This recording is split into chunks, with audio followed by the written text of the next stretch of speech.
अहमदाबाद येथील विमान का कोसळले हा प्रश्न अजूनही अनुत्तरित आहे। या क्षेत्रातील विमानाच्या अपघाताची वेगवेगळी कारणं समोर येत आहेत। आता मात्र अमेरिकेतील प्रसिद्ध aviation expert John M Cox यांनी एअर इंडियाच्या AI-171 या विमानाच्या अपघाताची संभाव्य कारणे सांगितली आहे। विमाने उड्डाण घेतल्यानंतर लगेचच ते खाली येताना व्हिडिओमध्ये दिसत आहे। दुर्घटनेनंतर लगेचच परिसरात काळ्या धुळाचे मोठे ढग दिसले। एका रिपोर्टनुसार उड्डाणने टेक ऑफ केल्यानंतर मेडे कॉल देण्यात आला होता। कॉक्स यांच्यानुसार अपघातग्रस्त विमानाचे सुट्टे भाग व्यवस्थितरित्या लावण्यात आले नव्हते। आंतरराष्ट्रीय माध्यम असलेल्या असोसिएटेड प्रेसशी त्यांनी बातचीत केली होती आणि यावेळी त्यांनी या विमान अपघाताची काय कारणे असू शकतात हे सांगितलं आहे।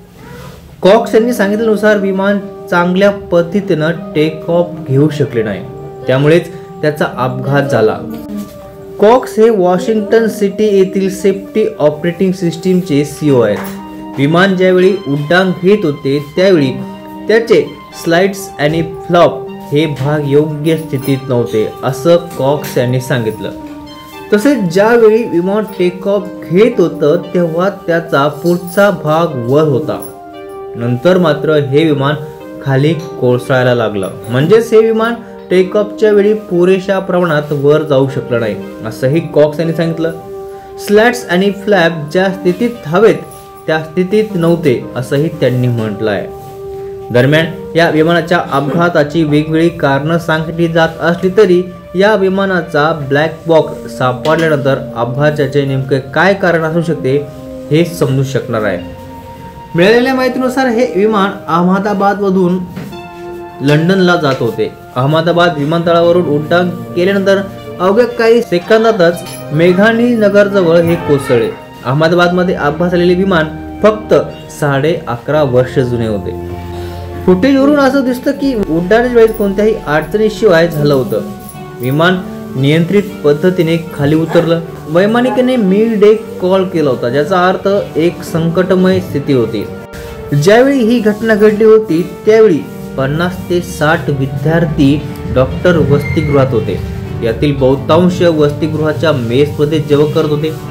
6 विद्यार्थी डॉक्टरचे मृतदेह रुग्णालयात आणण्यात आले होते। या घटनेत काही जणांच्या मृतदेहाचे तुकडे झाल्याची माहिती देखील समोर आली आहे। कोणत्याही विमानाच्या आपत्कालीन किंवा गंभीर स्थितीवेळी मिडे कॉल दिला जातो। विमान गंभीर संकटात असताना प्रवाशांच्या किंवा क्रूच्या जीवाला धोका असताना पायलट हा मिडे कॉल देतो, जसे की विमानाची इंजिन निकामी होणे, विमानाला आग लागणे, हवेत टक्कर किंवा अपहरणासारखी स्थिती। अशा वेळी पायलट संकेत देत असतो। या कॉलद्वारे कोणत्याही पायलट एअर ट्रॅफिक कंट्रोल आणि जवळच्या विमानांना सूचना करतो की विमानाला तत्काळ मदतीची आवश्यकता आहे। या विमानातील प्रवाशातील 242 प्रवाशांपैकी फक्त रमेश विश्वास कुमार हे एकमात्र प्रवासी आहेत ते या अपघातातून बचावले आहे। ते सध्या रुग्णालयात उपचार घेत आहे।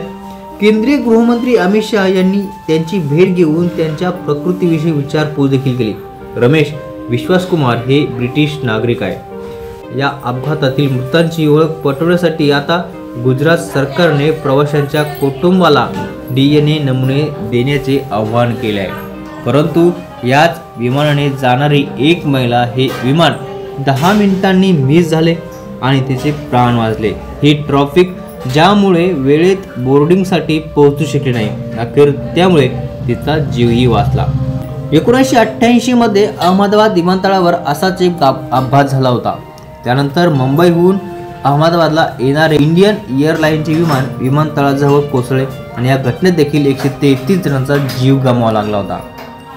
तसंच 12 नोव्हेंबर 1996 रोजी दिल्लीपासून सुमारे 65 किलोमीटर पश्चिमेला हरियाणातील चरखी दादरी येथे सौदी अरेबियन एअरलाइनच्या बोईंग 747 आणि कझाकस्तान एअरलाइनच्या इल्युशियन IL-76 यांच्या टक्कर होऊन भारतीय विमान प्रवासाच्या इतिहासातील सर्वात मोठी घटना घडली होती। ही घटना संध्याकाळी 7 वाजता घडली होती।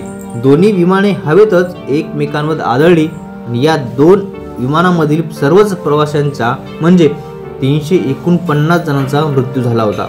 अशा प्रकारे भीषण अपघात झालेली भारतातील ही पहिलीच आणि जगातील दुसरी घटना होती।